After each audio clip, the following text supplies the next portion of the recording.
Siapa yang tidak takut dengan kanker?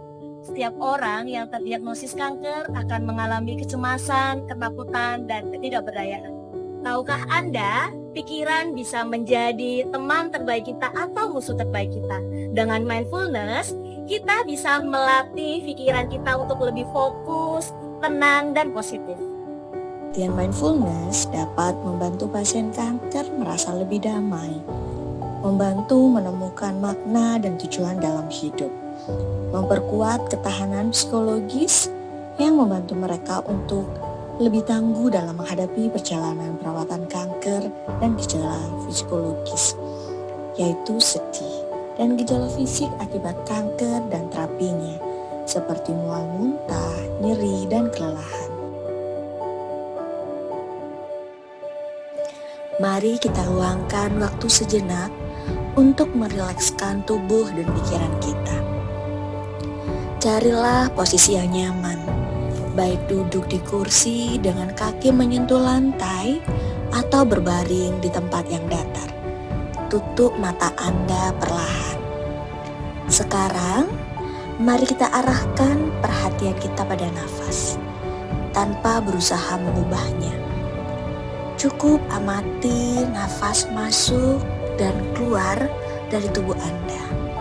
Rasakan sensasi udara yang menyentuh lubang hidung Anda saat menarik nafas, dan rasakan kehangatan nafas saat menghembuskannya. Perhatikan bagaimana perut Anda mengembang saat menarik nafas dan mengempis saat menghembuskannya. Rasakan gerakan naik dan turun. Sekarang, coba pernafasan yang lebih dalam. Tarik nafas perlahan melalui hidung, isi paru-paru Anda sepenuhnya dan tahan sejenak. Kemudian, hembuskan nafas perlahan melalui mulut. Kosongkan paru-paru Anda sepenuhnya. Kembali ke pernafasan normal Anda. Amati tubuh Anda terasa setelah beberapa nafas dalam. Rasakan relaksasi yang menyebar ke seluruh tubuh Anda dari ujung kepala hingga ujung kaki. Sekarang kita akhiri sesi ini perlahan-lahan. Gerakan jari-jari tangan dan kaki Anda, buka mata Anda perlahan dan biarkan Anda menyesuaikan diri dengan lingkungan sekitar. Bawa perasaan damai dan tenang ini bersama Anda sepanjang hari. Rasa syukur adalah sebagai suatu keadaan emosional yang bersifat sementara. Namun, ketika rasa syukur dilakukan atau dirasakan secara lebih teratur dari waktu ke waktu, dikonseptualisasikan sebagai sifat kepribadian lebih dari sekedar keadaan emosional, di mana rasa syukur dapat mendorong Anda untuk memperhatikan dan menerima perasaan negatif, pikiran negatif, dan tidak menghindarinya. Dengan ini akan membantu Anda mengatasi perasaan dan pikiran negatif tersebut. Luangkan waktu sejenak untuk memikirkan sedikitnya 3 hal yang Anda syukuri yang membuat Anda merasa senang. Tahapan berikut ini disebut dengan mindfulness bersyukur. 1. Tarik nafas dalam-dalam melalui hidung. Tutup mata Anda sambil pikirkan apa yang Anda syukuri saat ini. Bisa sederhana udara yang Anda hirup, atau saudara, keluarga, dan teman yang membuat Anda tersenyum. 2. Ucapkan terima kasih kepada Tuhan. Katakanlah, saya bersyukur. Sebutkan apapun yang membuat Anda bahagia. Biarkan perasaan syukur masuk di hati dan pikiran Anda. Saat Anda berbicara, bayangkan perasaan itu memenuhi dada Anda seperti sinar matahari yang hangat.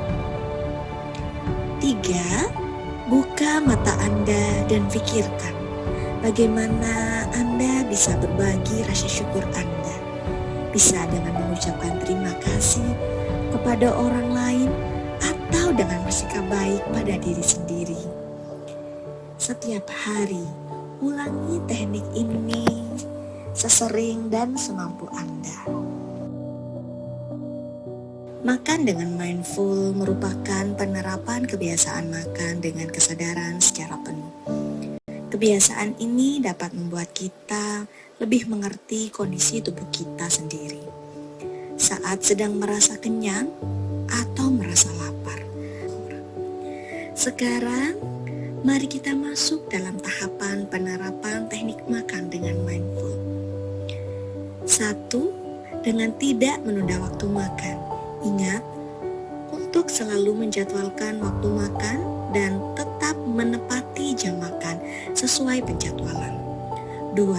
Siapkan waktu untuk makan setidaknya 2 menit, termasuk untuk berdoa.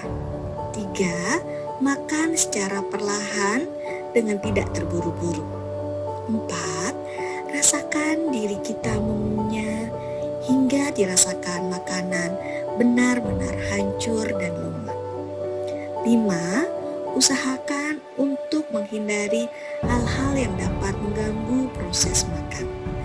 Contoh, dengan mematikan handphone atau dengan mode diam, dan matikan TV saat jam makan. 6. Usahakan untuk tidak berbicara dengan orang lain saat makan. 7. Fokus merasakan bagaimana sensasi makanan memengaruhi kita secara fisik maupun secara psikologis. Selanjutnya, 8. Berhenti makan jika sudah merasa kenyang. Meditasi kali ini kita akan lakukan dengan mengeksplorasi cinta kasih. Melalui meditasi cinta kasih, kita akan mengeksplorasi penanaman perasaan belas asih, perasaan cinta kasih untuk diri sendiri dan orang lain. Jadi, biarkan diri Anda untuk rileks dan perhatikan bagaimana perasaan nafas Anda. Saat ini, cukup perhatikan nafas Anda. Perhatikan kecepatan nafas Anda, perhatikan kedalaman nafas Anda. Tidak perlu mengetahuinya, cukup amati dan bawa kesadaran Anda ke dada Anda, ke jantung Anda. Letakkan kesadaran Anda di sana sambil terus memperhatikan nafas Anda. Perhatikan bagaimana rasanya bernafas. Udara masuk ke dalam dada. Bernafas, udara masuk ke dalam hati Anda. Cukup letakkan seluruh kesadaran Anda di sana. Sekarang, secara perlahan dan tanpa suara, ulangi kalimat ini dalam pikiran dan hati Anda. Semoga saya bahagia. Semoga saya sehat. Semoga saya nyaman dan damai. Terus ulangi kata-kata ini dalam pikiran Anda dan dalam hati Anda. Perhatikan setiap perubahan halus yang terjadi dan bagaimana perasaan Anda. Sekarang, bawa kesadaran Anda. Kata-kata tersebut, seseorang yang Anda cintai. Perhatikan siapa yang muncul dalam pikiran Anda. Dan simpanlah gambar orang ini dalam mata pikiran Anda, dalam hati Anda. Ulangi kata-kata ini dalam hati. Ulangi kata-kata ini. Semoga Anda bahagia. Semoga Anda sehat. Semoga Anda nyaman dan damai. Selanjutnya, perhatikan bagaimana perasaan Anda di dalam dada saat Anda terus mengulangi kata-kata itu sembari memikirkan orang yang Anda tuju, keluarga atau teman Anda tersebut. Dan bawalah kata-kata tersebut ke dalam pikiran Anda. Lebih banyak orang-orang yang Anda cintai yang menawarkan pesan yang sama dan doa yang sama untuk Anda, untukmu. Perhatikan bagaimana perasaan Anda saat Anda mengulurkan cinta dan kasih kepada orang-orang yang Anda cintai. Perhatikan bagaimana perasaan Anda ketika Anda mengulurkan cinta kasih kepada kenalan. Pikirkan seseorang yang berkonflik dengan Anda. Bayangkan orang ini di mata pikiran Anda dan lihat apakah seperti yang Anda tawarkan kepada orang lain, dan mampu mengucapkan semoga Anda bahagia, semoga Anda sehat, semoga Anda nyaman dan damai. Mindfulness sama seperti otot kita yang perlu dilatih setiap hari. Wajar bagi Anda apabila baru satu kali latihan mindfulness belum bisa fokus. Oleh karena itu, yuk latihan mindfulness untuk melatih fokus kita.